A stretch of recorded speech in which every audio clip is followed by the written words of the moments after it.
Hola a todos, un domingo más abrimos la Biblia para buscar enseñanza, dirección, guía para nuestras vidas. Ya sabéis que estamos estudiando la vida de algunos personajes que aparecen en ella y que vamos aprendiendo algunos aspectos de cómo aprender, cómo aplicar a nuestra vida algunas de las enseñanzas que hemos visto plasmadas en ellos. Hoy quiero hablaros de una mujer muy interesante. Fue la primera persona convertida al cristianismo del continente europeo. Seguro que muchos ya sabéis de quién voy a hablar. Su nombre es Lidia.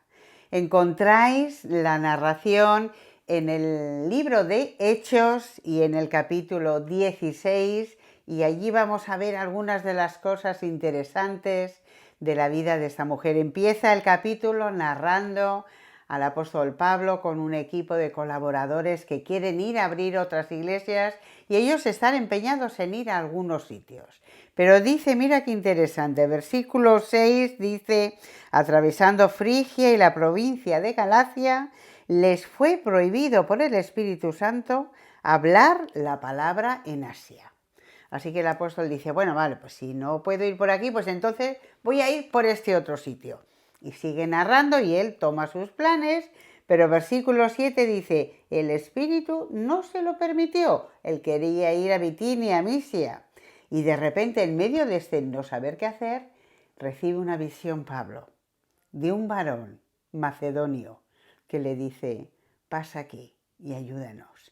Y dice el versículo 10, cuando vio la visión, enseguida procuramos partir para Macedonia. Así que en este entorno es donde se desarrolla la historia y esa aparición en esta historia del desarrollo del cristianismo de esa mujer, de Lidia. Así que ellos se ponen en marcha, zarpan para Troas y vienen con rumbo hacia esa ciudad importante que se llamaba Filipos, una ciudad que era la primera ciudad, dice en el versículo 12, de la provincia de Macedonia y una colonia, y estuvimos en aquella ciudad algunos días. Sabéis que la práctica del apóstol Pablo cuando llegaba a una ciudad era visitar las sinagogas y visitar los lugares donde los judíos se reunían para predicar el evangelio. Pero es interesante que aquí en la ciudad de Filipos no había sinagoga y había solamente un lugar donde se reunían al lado del río para orar, y allí es donde aparece por primera vez esta escena. Lidia nos habla la historia de Lidia, muchos hablan de ella, nos cuentan la leyenda o bueno, pues ese génesis dominante que ha habido a lo largo de la historia, que Lidia era una mujer rica y viuda. Viuda se menciona el hecho porque no es mencionado su marido, pero bueno, estos son suposiciones que el texto no nos dice, no nos dice. Lo que el texto nos dice es que Lidia era de la ciudad de Tiatira, no era de la misma ciudad de Filipos. Y menciona una palabra muy interesante. Dice que ella era Porfirópolis, era vendedora de púrpura. Y eso es un tema interesante a tener en cuenta.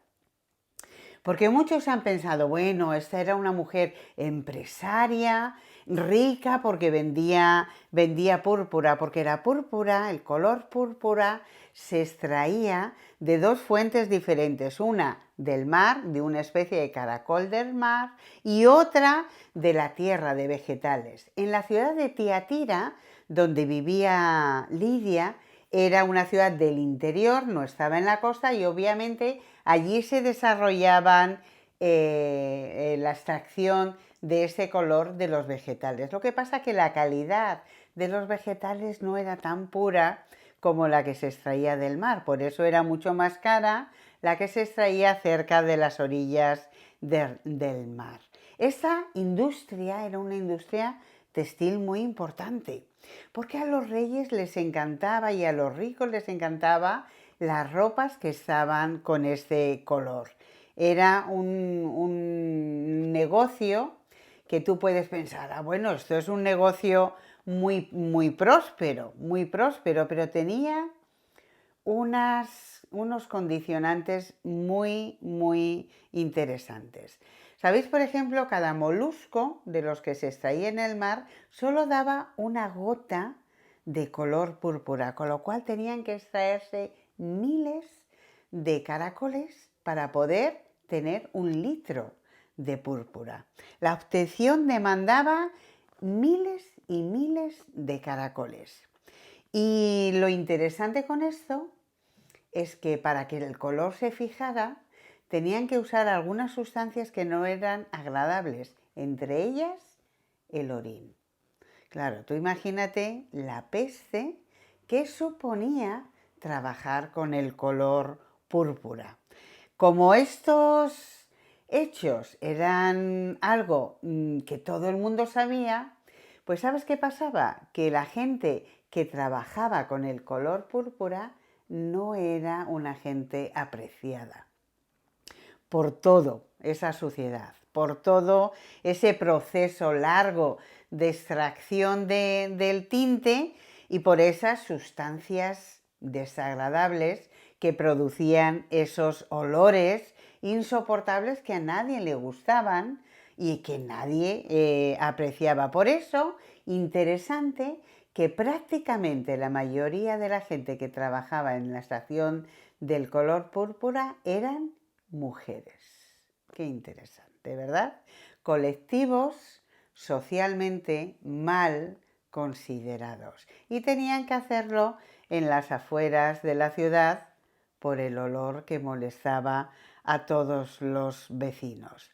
En esa expansión romana, en esa expansión del Imperio Romano, en esa política que ellos tenían, pues habían asentado en la ciudad de Tiatira una gran población judía. La mayoría de ellos eran presos de guerras, esclavos, era la mayoría de la gente que habitaba esa ciudad. Y esos judíos tenían mucha experiencia en la extracción del color púrpura. Así que Lidia se relaciona en su ciudad con estos colectivos. No sabemos de dónde aparece su fe, pero sí aparece en ese lugar donde se reunían para la oración. Así que había habido una influencia, una necesidad de saber quién era el Dios a quien adoraban los judíos, que le había llevado a acercarse y a interesarse. Obviamente no sabemos si fue por su negocio o por qué, deja la ciudad de Tiatira y aparece en la ciudad de Filipos. Seguramente dentro de lo que significaba la expansión de su negocio, querría estar en el lugar donde el producto que podía manejar era un producto más exclusivo y que así podía ser mejor manufacturado. Esta ciudad, Filipo, había sido una ciudad prácticamente sin importancia hasta que Filipo, el padre de Alejandro Magno, se recibió el nombre de él y entonces adquirió un orgullo, ¿no?, frente a todas las demás. El emperador Augusto concedió privilegios de ciudad romana en el año 31 a.C. a esta ciudad, así que era la principal colonia, como hemos leído en el versículo 12, de ese distrito de Macedonia. Así que ahí llega Pablo, y en ese concepto de empezar a buscar y a predicar, se encuentra con un grupo de mujeres, no de hombres, un grupo de mujeres que han sido convocadas para la oración al lado del río. Así que Lidia está allí en medio de esta comunidad de mujeres que trabajan en este sector y que a la vez se reúnen para orar. ¡Qué interesante! Y en ese momento aparece el Evangelio en su vida. Es interesante el concepto de ver a las mujeres orando allí en el río. ¿Dónde estaban los hombres? ¿Dónde estaban los hombres? No era extraño en el tiempo de la diáspora, en este tiempo donde los judíos fueron esparcidos por todas las ciudades, que hubiera mujeres dirigiendo sinagogas o dirigiendo aspectos espirituales. De hecho, recibían el nombre de madre de sinagoga. Era una mujer las que dirigían muchas veces este concepto. Así que no es extraño encontrar a las mujeres allí convocadas para la oración. Una sinagoga femenina, un lugar donde se buscaba al Señor. Así que allí estaban mujeres con carga espiritual y encuentra Pablo a estas mujeres reunidas a la puerta de la ciudad, en un lugar teológico donde disertar, donde compartir la verdad del Evangelio. Eran unas interlocutoras perfectas, perfectas. Dice que en la Escritura que cuando Pablo empieza a hablar, Lidia presta mucha atención y escucha por primera vez hablar del Mesías, de ese seguro que había escuchado con anterioridad, el anhelo de su venida, ese prometido, ese hombre que iba a traer salvación y liberación para el pueblo. Pero ahora escucha que ha venido, que ha muerto por los pecados, que ha resucitado, y la palabra de repente se hace viva para ella, abre su corazón y acepta al Señor. Dice la Escritura que fue bautizada, cree, es bautizada y ahí está, abre su casa. Inmediatamente venir a mi casa, morar allí mientras que estéis viviendo en la ciudad. Esto, pues tú lo lees y piensas, ¡ay, qué maja esta mujer!, ¿no? Mira qué maja, que se convierte, se bautiza, ¡hala, venid a mi casa! Vamos a hacernos una paella, ¿no? Vamos a estar aquí juntos. Y parece pues como un gesto bien generoso, pero sin importancia. Pero tenemos que tener en cuenta algunos aspectos del momento muy interesantes que nos amplían lo que esto significaba en este instante. Mirad, los judíos no estaban bien vistos por los romanos, de ninguna de las maneras. Era bastante peligroso recibir a judíos forasteros de otras partes, porque se hacían notar. Se hacían notar. Y Pablo otra cosa no sería, pero se hacía notar en todas las ciudades donde llegaba. Así que cobijar a extranjeros corría riesgos en su casa, con los suyos, con su familia. Pero ella no permaneció indiferente frente a esta situación. Le había hablado de Jesús, de su compasión, de estar siempre al lado de los que sufren, y no podía abandonar a estos hermanos que habían venido tirados en el camino. Así que su interior fue conmovido y no les abandonó, les acogió en su casa. El hecho de que fue peligrosa la situación lo puedes ver un poquito después, cuando Pablo se encuentra con esta muchacha con espíritu de adivinación, que era usada por cuestiones económicas por sus dueños, y que Pablo toma riendas del asunto, el espíritu es expulsado de ella y se lía la mar y morena y son encarcelados. Son encarcelados, ¿vale? Y ahí tenemos ese pasaje impresionante, impresionante de la conversión del carcelero de Filipos. Qué tremendo pasaje, ¿no? De Pablo y de Silas cantando en la noche, los presos oyendo y demás. O sea, el concepto era peligroso. Te podía traer problemas sociales, te podía traer problemas económicos. Dice el versículo 32, después de desarrollar todo esto, que versículo 40, dice: entonces saliendo de la cárcel entraron en casa de Lidia y habiendo visto a los hermanos los consolaron y se fueron para otra ciudad. Lidia usó todo lo que tenía en su mano, sus cualidades profesionales, para juntar, para reunir a los creyentes para unir, para orar, para buscar al Señor, para estar allí. Y después en su casa lo abrió para esa iglesia que empezaba. Esa madre fundadora de la iglesia de Filipo, la primera iglesia en Europa, fue liderada por una mujer, Lidia, una vendedora de púrpura, una comunidad doméstica. Y la importancia de estas comunidades domésticas que tuvieron en el desarrollo y en la expansión y consolidación del Evangelio en el mundo es tremenda, es tremenda. En nuestras iglesias, normalmente reunidas en lugares, en templos, no entendemos todo lo que esto significaba para la gente que abría sus casas y que la iglesia se fundamentaba en ello. Esa iglesia doméstica fue el origen de la iglesia cristiana. Fue donde empezaron muchas ciudades, muchas conversiones en los diferentes lugares donde el evangelio era predicado. Era un movimiento misionero.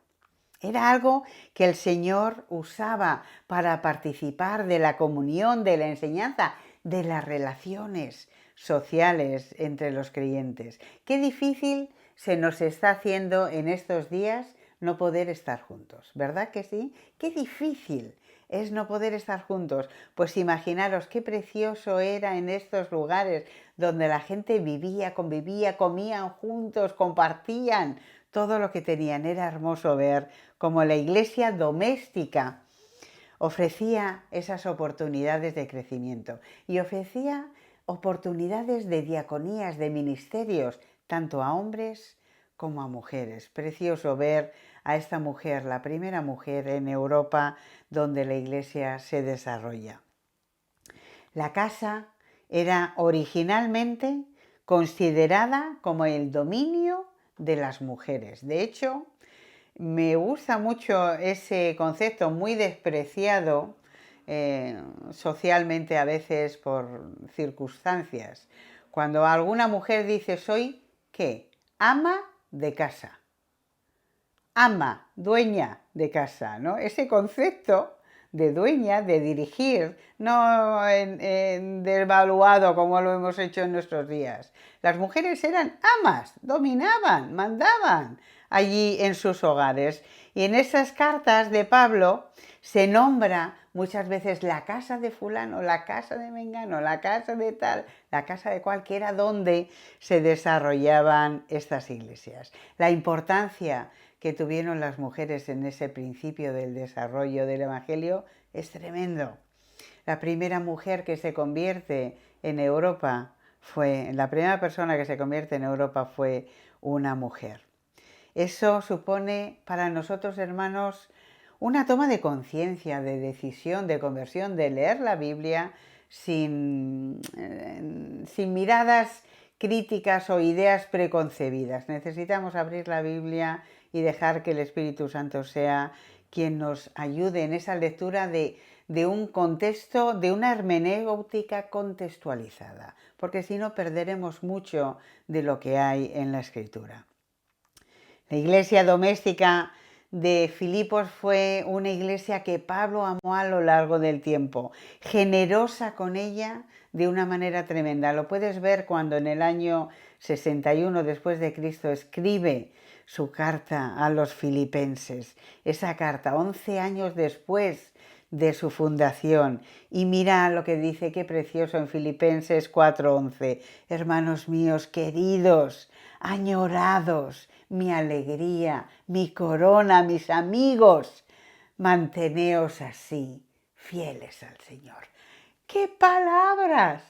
¿Cómo me gustaría que el apóstol hubiera dicho eso de la iglesia de Sátiva?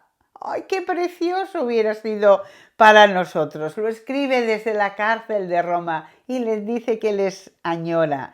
Desde el principio esta iglesia participó en generosidad con el apóstol Pablo, no solamente abriendo Lidia su casa, sino después, con el paso del tiempo, enviaron ofrendas a través de hermanos para sostener a Pablo una y otra vez, llevarle dinero para su mantenimiento. Y Pablo estaba con el corazón agradecidos para estos hermanos. Mira, Filipenses 4:15 dice: los filipenses sabéis que desde que salí de Macedonia y empecé la misión, ninguna iglesia aparte de vosotros se hizo cargo de saldar mi debe y mi haber. Qué tremendo esta iglesia, qué tremendo. Esta mujer que abrió su oído, abrió su corazón, estuvo atenta a lo que la palabra de Dios vino a su vida. ¿Cómo está tu oído?